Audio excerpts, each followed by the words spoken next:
नमस्कार दोस्तों, स्वागत है आपका अपना चैनल देशी मुद्दा में। हवस, रंगीनियां, बेशर्मी, चोरी, रेप और शोषण वो शब्द है जिनसे किसी साधु संत बाबा सन्यासी का दूर दूर तक लेना देना नहीं होना चाहिए। लेकिन बीते कुछ समय से ऐसे नामी बाबाओं का भंडाफोड़ हो रहा है जो हवस और अय्याशियों में इस कदर डूबे कि उनकी करतूतें देख विश्वास की डोर टूट सी गई है। इन्हीं में से एक आसाराम का बेटा नारायण साईं है। सूरत सेशंस कोर्ट ने दुष्कर्म के आरोप में उम्र कैद की सजा सुनाई है। नारायण साईं और उसके पिता आसाराम अकेले ऐसे बाबाओं की फेहरिस्त में शामिल नहीं है, बल्कि 10 अन्य बाबा भी इस लिस्ट में शुमार है। जानिए कौन है वो ढोंगी बाबा और उनकी करतूतें। नारायण साईं उल्लेखनीय है कि जिस मामले में नारायण साईं को उम्र कैद हुई है वह करीब 11 साल पुराना है। सूरत की रहने वाली 2 बहनों ने उसके और उसके पिता के खिलाफ दुष्कर्म की शिकायत दर्ज कराई थी। एक बहन ने साईं पर 2002 और 2005 के बीच सूरत के आश्रम में रहने पर यौन शोषण करने का आरोप लगाया था। पीड़िता की बड़ी बहन ने अहमदाबाद में 1997 और 2006 में आश्रम में रहने के दौरान आसाराम पर यौन शोषण का आरोप लगाया था। दोनों बहनों ने साईं और आसाराम के खिलाफ कथित शोषण की अलग अलग शिकायत दर्ज कराई थी। पुलिस ने आसाराम और उसके बेटे के खिलाफ दुष्कर्म, यौन शोषण और अवैध तरीके से बंधक बनाकर रखना और अन्य अपराध के तहत मामला दर्ज किया था। इस मामले में पुलिस ने साईं के 4 साथियों को भी गिरफ्तार किया था। नारायण साईं के खिलाफ कोर्ट अब तक 53 गवाहों के बयान दर्ज कर चुकी है, जिसमें कई अहम गवाह भी है। इन गवाहों ने नारायण साईं को लड़कियों के साथ दुष्कर्म करते हुए देखा था या फिर इस कृत्य में आरोपियों की मदद की थी, लेकिन बाद में वो गवाह बन गए। नाबालिग से रेप के मामले में दोषी करार दिए जाने के बाद आसाराम बापू फिलहाल राजस्थान की जोधपुर जेल में बंद है। एक जमाने में आसाराम के अंध भक्तों की भरमार थी। आसाराम पर अपने आश्रम में बच्चियों से यौन शोषण और कई महिलाओं के साथ रेप के आरोप है। इसके अलावा उन पर तंत्र मंत्र और बलि देने के नाम पर बच्चों की हत्या, नाबालिग लड़कियों से रेप और जमीन हड़पने के आरोप भी है।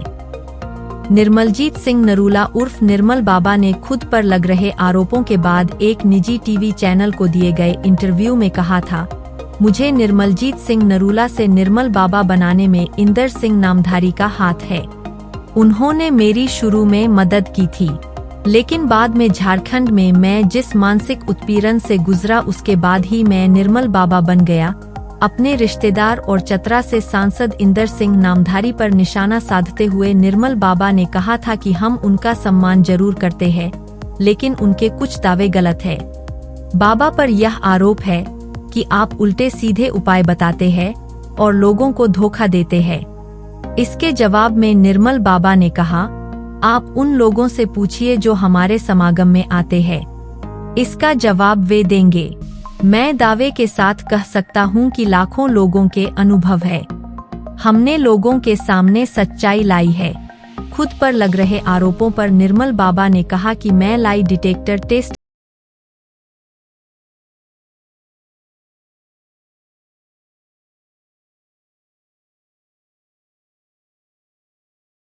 इसकी काली करतूतों से दुनिया वाकिफ है। राम रहीम को 2 साध्वियों के साथ रेप करने के आरोप में 20 साल की सजा सुनाई गई है। भक्तों के सामने अपनी अलग छवि रख पर्दे के पीछे अपराधों को अंजाम देने वाले राम रहीम पर भक्तों को नपुंसक बनाने का भी आरोप है। इसके अलावा उन पर पत्रकार की हत्या करने का भी मामला दर्ज है। भारत में ऐसे ढोंगी बाबाओं से लोगों को बचाने के लिए पुलिस और कई समाजसेवी संस्थाएं काम कर रही है, लेकिन जरूरत है तो लोगों को आंखें खुली रख सचफरेब में फर्क समझने की। राधे मां यानी सुखविंदर कौर का जन्म पंजाब के गुरदासपुर जिले के एक सिख परिवार में हुआ था। इनकी शादी 17 साल की उम्र में पंजाब के ही रहने वाले मोहन सिंह से हो गई। बताया जाता है कि मोहन सिंह मिठाई की दुकान पर काम करते थे और सुखविंदर भी पैसे कमाने के लिए कपड़े सिलाई का काम करती थीं। शादी के कुछ दिनों बाद राधे मां ने आध्यात्मिक जीवन अपना लिया। राधे माँ जब भी किसी चौकी में जाती है और अपने भक्तों को दर्शन देती है, उसका रेट तय रहता है। जो भी भक्त चौकी का कार्यक्रम रखता है, उसको राधे माँ की चौकी का रेट काट दिया जाता है और उसे अपनी हैसियत के हिसाब से राधे माँ की फरमाइश पूरी करनी पड़ती है। राधे माँ की चौकी का खर्चा करीब 5 लाख से 35 लाख रुपए होता है। चौकी के आयोजन की सारी डीलिंग राधे माँ के एजेंट तल्ली बाबा करते हैं। राधे माँ की बड़ी चौकियों से कई आपत्तिजनक फोटोज सामने आ चुके हैं। भक्त कभी राधे माँ का किस हग करते तो कभी गोद में लेते दिखे हैं। इतना ही नहीं, राधे माँ पर कई अलग अलग शहरों में आपराधिक केस भी दर्ज है। साल 2015 के समय डॉली बिंद्रा राधे माँ की भक्त बन गई थीं। उन्हें अक्सर राधे माँ के साथ देखा गया था। कुछ महीनों तक साथ रहने के बाद डॉली ने राधे माँ पर शारीरिक शोषण करवाने का आरोप लगाया था। डॉली ने पुलिस शिकायत में बताया कि राधे माँ के समर्थकों ने उनका शारीरिक शोषण किया था। डॉली की शिकायत के बाद वो और राधे माँ काफी सुर्खियों में आ गए थे। खुद को ईश्वर का अवतार बताने वाले नित्यानंद पर 2 लड़कियों के कथित अपहरण और उन्हें बंदी बनाने का मामला दर्ज हुआ है। यह मामला अहमदाबाद ग्रामीण थाने में दर्ज हुआ है। लड़कियों के माता पिता का कहना है कि वर्ष 2012 में तमिलनाडु में नित्यानंद के आश्रम के द्वारा एक शैक्षणिक कार्यक्रम का संचालन किया गया था, जिसमें उन्होंने अपनी 4 बेटियों को भी भेजा था, जिनकी उम्र 7 से 15 साल के बीच थी। इस दंपति का आरोप है कि बाद में आश्रम ने खुद से ही इन लड़कियों को आश्रम की अहमदाबाद स्थित ब्रांच भेज दिया था। पुलिस के साथ जब अपनी बेटियों को खोजने के लिए यह जोड़ा आश्रम की इस ब्रांच पहुंचा तो उन्हें ये बताया गया कि वहां उनकी सिर्फ 2 ही बेटियां आई थीं, जबकि 2 अन्य बेटियों ने यहां जाने से इनकार कर दिया था। वीरेंद्र देव दीक्षित दिल्ली के रोहिणी के विजय विहार इलाके में आध्यात्मिक विश्वविद्यालय के नाम पर आश्रम चलाने वाले इस ढोंगी बाबा ने खुद का कलयुग का कृष्ण घोषित कर रखा था।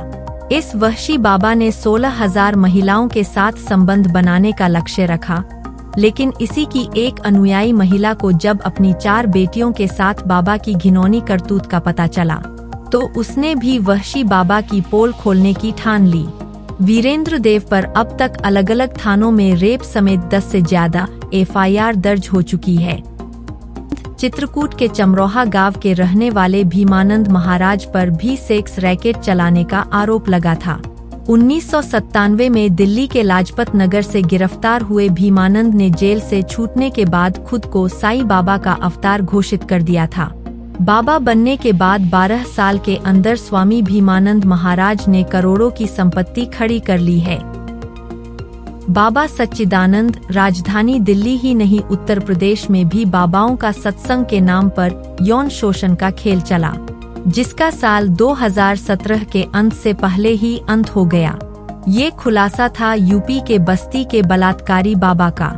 बाबा सच्चिदानंद का खुलासा तब हुआ जब बाबा के आश्रम की 4 शिष्या वहां से भागने में कामयाब रहीं। 4 साध्वियों के साथ बलात्कार करने का मामला सामने आया है।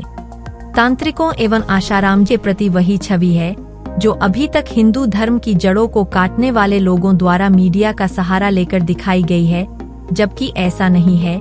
यह केवल हिंदू धर्म को बदनाम करने वाले विधर्मियों द्वारा फैलाया गया एक भ्रामक प्रचार है। अगर आपको ये वीडियो अच्छा लगे तो सब्सक्राइब करें, शेयर करें और हाँ कमेंट करना ना भूलें। तब तक आप अपना ध्यान रखें। नमस्कार।